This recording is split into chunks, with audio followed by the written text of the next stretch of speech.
Now at 10, rape kit legislation making headlines after a Utah bill proposes at-home rape kits should be banned.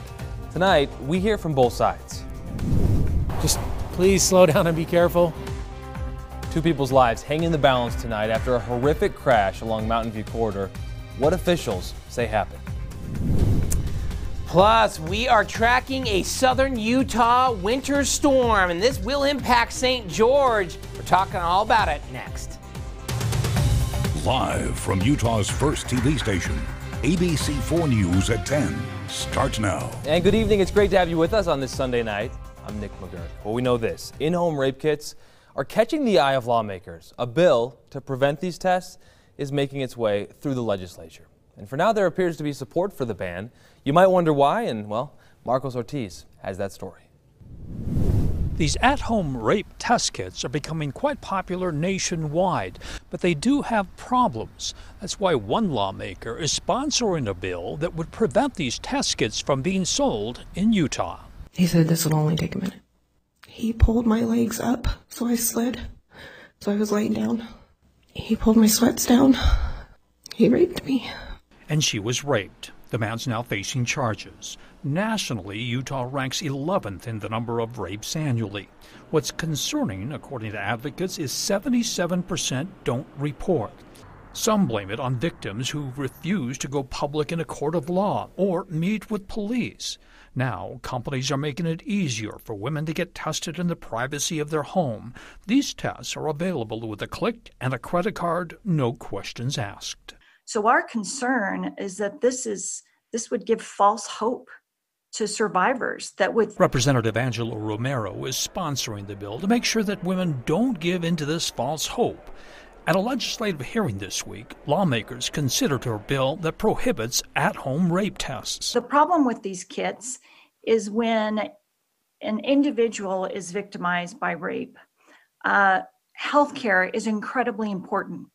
And we want survivors to report to receive health care. That is our number one. We then give them the choice if they want to have evidence collected in a sexual assault kit. Police and prosecutors want rape kits processed with a state lab and not at home. It's not about privacy or convenience. It's about making sure the evidence is secure and admissible in a court of law. A former rape victim turned advocate also testified and claimed some states do use the findings as evidence.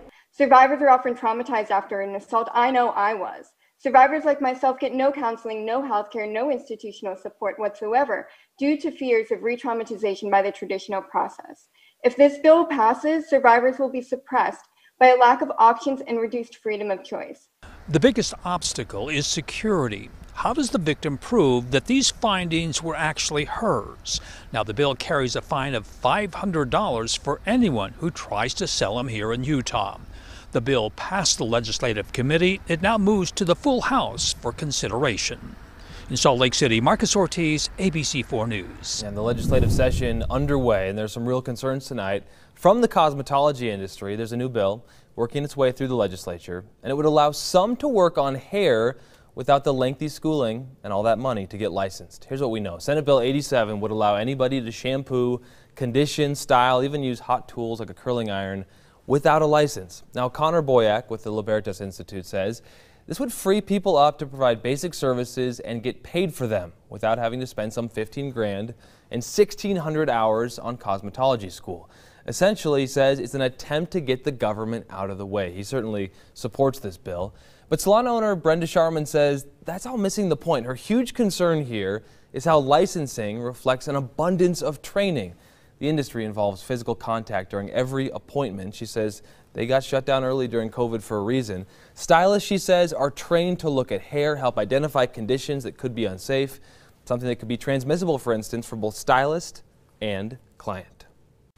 Melanomas, staph infection, and I can't tell you countless cases of lice. People didn't even know they had lice. Anybody that touches another person needs to have some pretty extensive training. You look at massage therapists, you look at estheticians, you look at nail techs, you look at any profession where you touch a person, you're required to have a license.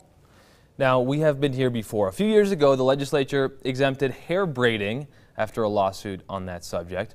Connor Boyack with Libertas Institute says this bill is moving its way through the Senate and appears to have a lot of support. You look at other states that do this, there's no evidence that this is a problem. It's really just a protectionist attempt by the cosmetology schools because they want to earn the money from these people who want to legally be able to style hair. An example, he says, a person who wants to open up a blow-dry bar, washing, styling, shouldn't have to pay $15 grand for training. Well, we certainly will let you know the progress of this bill throughout the legislative session. We have some developing news tonight. 2 people's lives hang in the balance after a horrific crash along Mountain View Corridor this afternoon.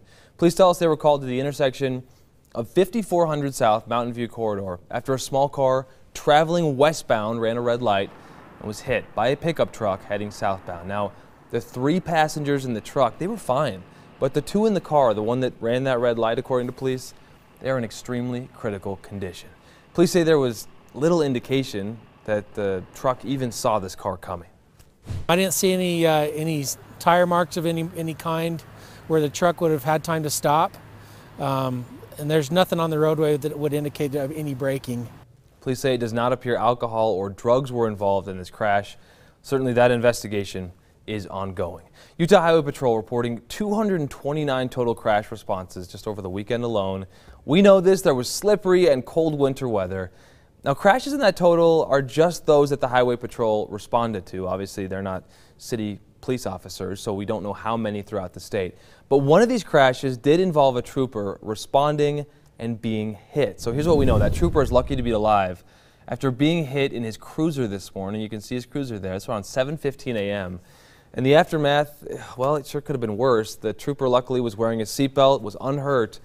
Officials say this just serves as another reason why folks need to move over, slow down, wear your seatbelts, don't get overconfident.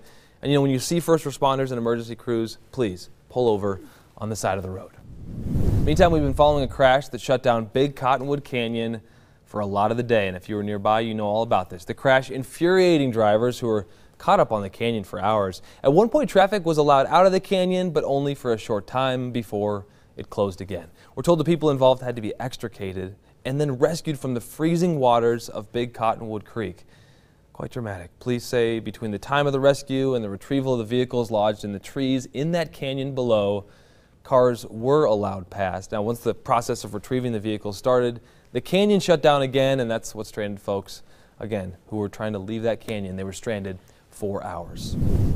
One frustrated viewer writing to us saying in part, quote, "We are among thousands of vehicles stuck in Big Cottonwood. We're nearly out of fuel. My kids are cold because I now have to cycle the engine off. There's no reason the police can't get everyone out of the canyon and then close it and perform that car removal later with lights. I'm concerned about my kids and road conditions, and they will certainly get icy as time goes on." You can empathize with that person, and gosh, it was a cold day, Adam. I mean, it was a snowy weekend, and you just can't be too careful on these roads. Well, for sure, and we've actually continued to see some light snowfall across the majority of the Salt Lake County area as a weakening area of low pressure and associated cold front continues to bring that light snow to the area around Salt Lake County, but it's also doing just enough to coat the roads to make them on the icy side this evening. North Ogden, though, this evening was absolutely beautiful in terms of our sunset. I mentioned the snow. Look at how it developed here this evening, and we're still seeing the snow showers out there,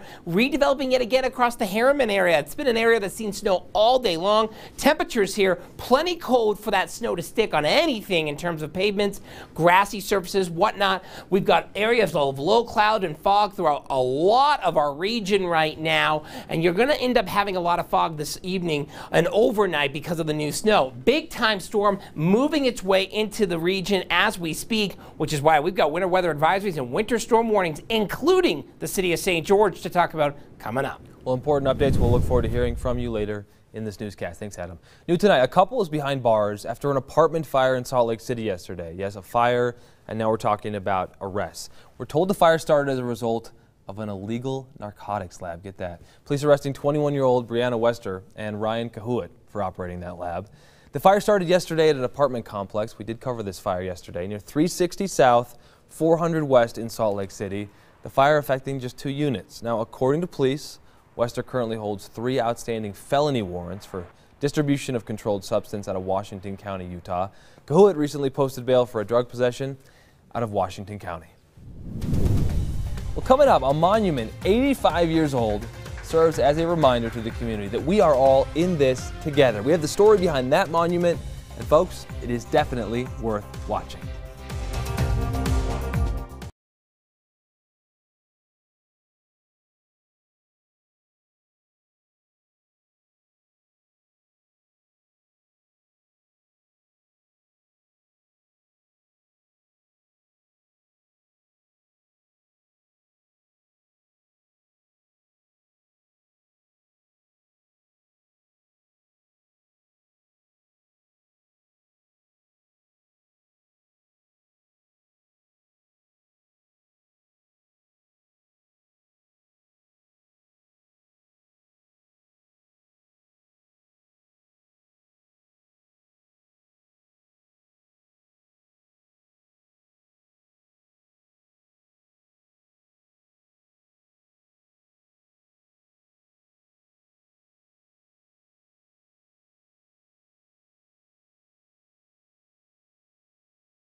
Welcome back. 85 years ago, children gave us a gift to use in times of division and economic trouble. Well, that seems like right about now, but it was also for daily life. It's a statue to remind us to hope, and it stands in a busy place in downtown Salt Lake City. You may have gone right by it. Craig Worth in studio now. It's a sweet story, Craig, of kids emptying their pockets for this monument. Yep, and I drove by the statue the other day and I remembered an interview I did decades ago with a delightful person who was one of those kids of 1936. I took some new video of the statue, I got some newspapers of the era and found the old box with the old interview, put them together, and it's worth watching tonight. It's right there, just a few feet off of State Street. It's a statue of two children looking to the future.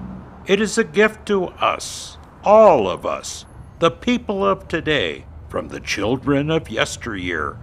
The inscription is from the 1930s. 33,000 Utah school kids of the Depression collected pennies for the gift. It was to tell us that there was hope for a discouraged people. Yes, hope is the gift. Our country's flag towers over them. They look to the sky. They point at the government, all with hope. 25 years ago, I found one of those small children of 1936 who collected those scarce and valuable pennies. Her name, Jean Truman. I don't think we were aware of being poor or deprived of anything. I think we had a wonderful childhood, most of us did. And I think to look forward to doing something exciting like that was really something. Her Wasatch Elementary classmates were some of those who gave up their milk money 85 years ago, going room to room, for the gift to future generations such as ours today. In those days, 10 cents would have bought a loaf of bread or a quart of milk.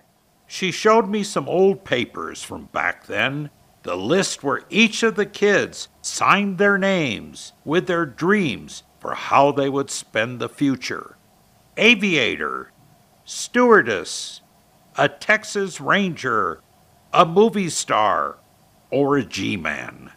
Jobs for a modern life, or maybe not a life forever, an undertaker. They dreamed at a time the world was frozen in fear and a depression. William Jenkins wanted to be the animal catcher. Skippy Gibson saw life as a blast. He wanted to be a dynamite salesman. Jean Truman was Jean Nichols. She wanted to be a dancer. I said that, but I didn't want to. And after it was too late and I couldn't change it, I thought, what did I put that down for?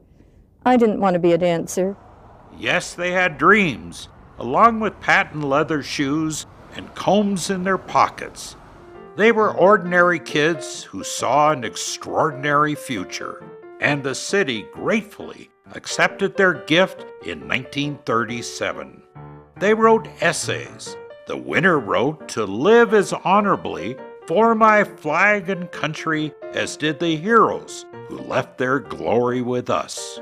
We loved our country and we loved our classmates and our city and our state and everything, and we were just taught these values.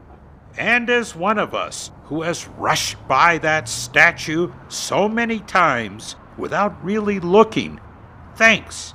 Yes, thanks, kids, for the reminder that children are always our hope. And so, once again, it's right in front of City Hall. Pause and take a look. After all, it's a gift to you and to all of us. Craig, an awesome story. I have so many questions. There's the flag, there's the kids with their dreams.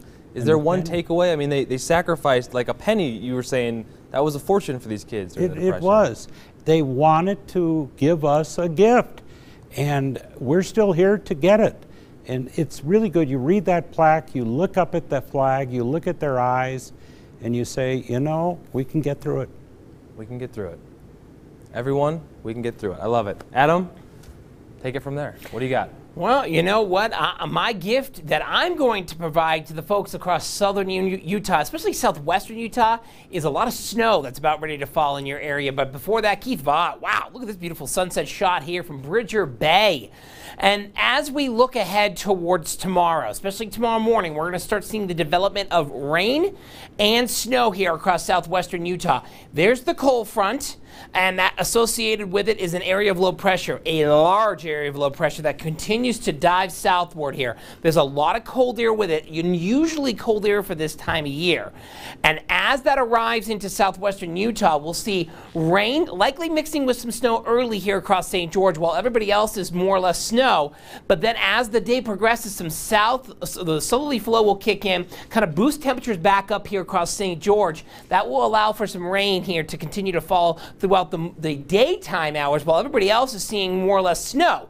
Then as we progress into the afternoon, after maybe a brief break in the precipitation, we really get involved here with the rain across St. George, and eventually by the evening hours, we're shifting everything to snow, including in St. George. Look at this swath of snow developing here from the Four Corners over to St. George, and by the time we get to 2 a.m., we are seeing snow falling everywhere across southern Utah, especially very, very heavy snow across southwestern Utah, eventually pushing in to central portions of our state. But the wraparound here is going to be exceptional and really bring in a lot of snow for the Pine Valleys. By the time we get up to northern Utah late Tuesday, just some snow showers out there. So what can we expect? Well, maybe upwards of 2 inches in St. George, but look at some of these numbers. My goodness, 13 inches in Harmony? Yeah, that's definitely not out of the realm of possibility. The Pine Valleys could pick up 2 feet, if not more. You're looking at other areas of southern Utah seeing very nice snow totals.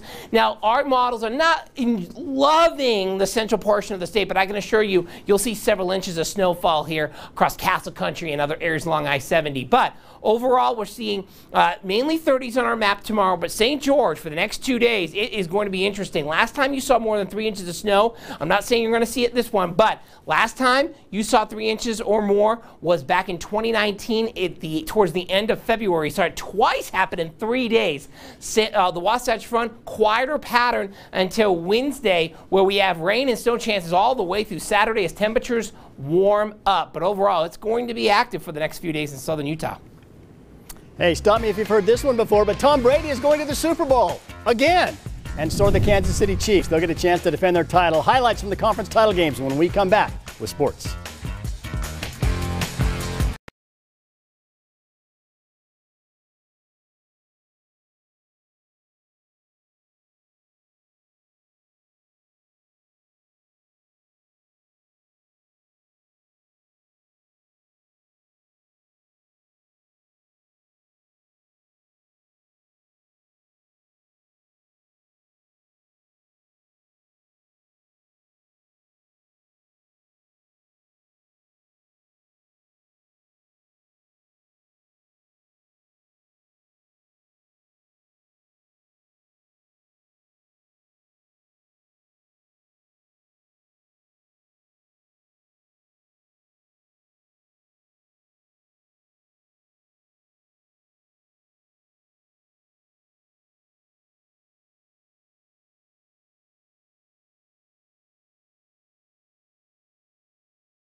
Time now for ABC 4 News Sports with Wesley Ruff.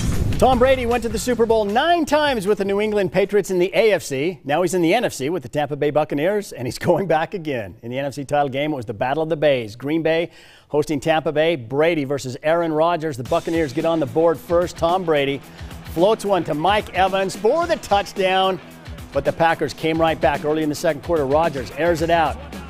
Valdez-Scantling hauls it in 50 yards. That ties the game up at 7, but the Bucs come back. Check out this run by Leonard Fournette. This was crazy. Some great moves. The spin right here. Gets in the end zone. What a great 20-yard run for a TD. Final seconds of the first half. Brady again hooks up with Scotty Miller. That's a touchdown. 39 yards out. Brady added one more touchdown pass in the third quarter. This one to Cameron Brate. And Tampa Bay was up 20-10. But Green Bay starts its comeback. Rodgers to his tight end, Tonyan. Then Rodgers to Devontae Adams. Short touchdown pass. Green Bay got within 5, but could get no closer. The Bucs win it 31-26. Tom Brady going to the Super Bowl again, his 10th Super Bowl, and it will be played in Tampa. Now over in the AFC, the defending Super Bowl champ, Kansas City Chiefs, at home against the Buffalo Bills. The Chiefs favored in this game, but it did not start out well for them. The Bills dominated the first quarter. Josh Allen with a little pass to Dawson Knox. 9-0 Buffalo after one. But the Chiefs got it going. Patrick Mahomes to Hardman on the receiver screen, 3-yard touchdown. Then they had a couple of short touchdown runs, and suddenly Kansas City was up 21-9. And then they go all Zach Wilson on the Bills. Mahomes with the underhand pass to Travis Kelce, just like BYU would run. Well, BYU stole it from Kansas City, but still, it was a pretty good play right there. Kelce, boy, he had a great game for the Chiefs. Mahomes lobs this one to a wide open tight end. 13 catches, 2 touchdowns. The Chiefs rolled to the victory. They win at 38-24. They're headed back to the Super Bowl for the second time in as many years. And that Super Bowl will take place 2 weeks from today, Sunday, February 7th. It will be in Tampa, Florida. That's the first time a team will be playing a Super Bowl on its home field. And after snapping their long Pac-12 road losing streak, the Utes trying to start a road winning streak. Utes in Washington to take on the Huskies this afternoon. They got off to a good start. Ryland Jones with the 3-ball. Then Timmy Allen drives. Nice little bounce pass to Brandon Carlson for the dunk. Then Alfonso Plummer from the corner.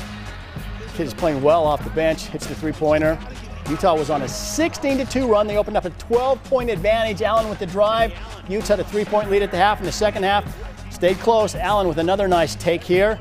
And then he finds Carlson again for another dunk. Utah was clinging to the lead, but they could not hold on down the stretch. The Huskies came back. Jamal Bay from the corner knocks this shot down. He had a career-high 26 points. And then Utah, too many turnovers at the end, and they end up losing to Washington by a final of 83-79. They are now 6-7, 3-6 in the Pac-12 after blowing another lead. And local golf fans were hoping that this would be the week that Tony Finau broke through to win his second win on the PGA Tour. It looked like it might happen. Finau getting off to a great start in the final round of the American Express in La Quinta, California. He birdied the first hole with that putt. Then a great approach shot on hole number 2 from about 100 yards out. That led to another birdie. And Finau with a quick 2-shot lead. But his playing partner, Si Woo Kim, got it going. Birdie here to take the lead. Finau rolled in this birdie putt to briefly tie for the lead on hole number 10, but others were making moves. Patrick Cantlay on fire, had 11 birdies today. He shot a course record 61. He vaulted to the top of the leaderboard. And Finau, well, this was not going to be his day. He hit it in the water, then lipped out this short putt. And Kim stayed hot. He shot a 64, ended up 23 under par, 1 shot ahead of Cantlay. So Kim wins it, and Tony Finau ended up taking 4th. Coming up on Real Sports Live, Dana Green and I will be talking about the Jazz, the Utes, the Cougars, the Aggies, and we might quote Donovan Mitchell, so make sure you watch. Aight? So there's nothing going on. Aight. Aight? Aight. Mahomes, Brady. That'll be a boring game, right? Things. Yeah, that'll be a fun one, 2 weeks. Thanks, Wes. We'll be right back after the break.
Welcome back. Well, it's been said a dog is a man's best friend, but not always if you don't train them right. They can be lovable but kind of rascals, and that's speaking from experience. So in tonight's sponsored Utah Success Stories, Doug Jessup gets 3 top tips for training a dog. Who do we have here? This is Amelia. Amelia Earhart is her name. Hello, Amelia. She's a border collie. Jo Dickinson has had dogs since she was 12 years old. She's now the owner of Dog Training 360. My passion is training people how to train their dogs. If you had 3 tips that you could give people, with their dogs, what would they be? It's 3 really complex things that can be really simple. And the one is stop talking to your dog. Okay, wait. Okay, you're supposed to give this dog commands and this and that. You're saying don't do that? Don't do that.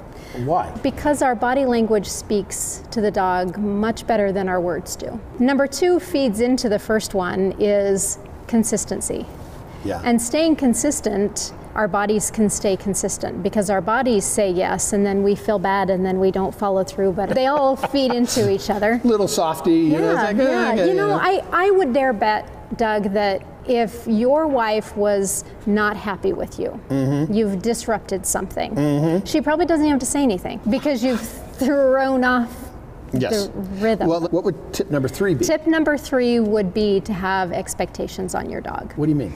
We forget how amazing they are and how capable they are of specific things. You can be in a meeting and working from home and your dog is capable of laying on its bed for 4 hours. But we forget that they can do that. Do you train children by chance? People ask me that all the time. What's Jo's goal? I would love it if every person learned the connection that I have with my dogs. It's pretty emotional for me. These animals can take you through a lot in life. And if I can share that with everybody that I meet, get a dog.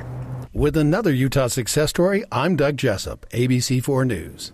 We can never go wrong with a good dog story or Adam Carroll talking about weather when it comes to TV news. Right? Significant winter storm here for southwestern Utah, up to 2 to 3 inches in St. George alone, maybe 13 inches for New Harmony. It's going to be a wild couple days, folks. Snow in St. George. That's right. Well, that's something. So is Real Sports Live, which, by the way, is coming up next.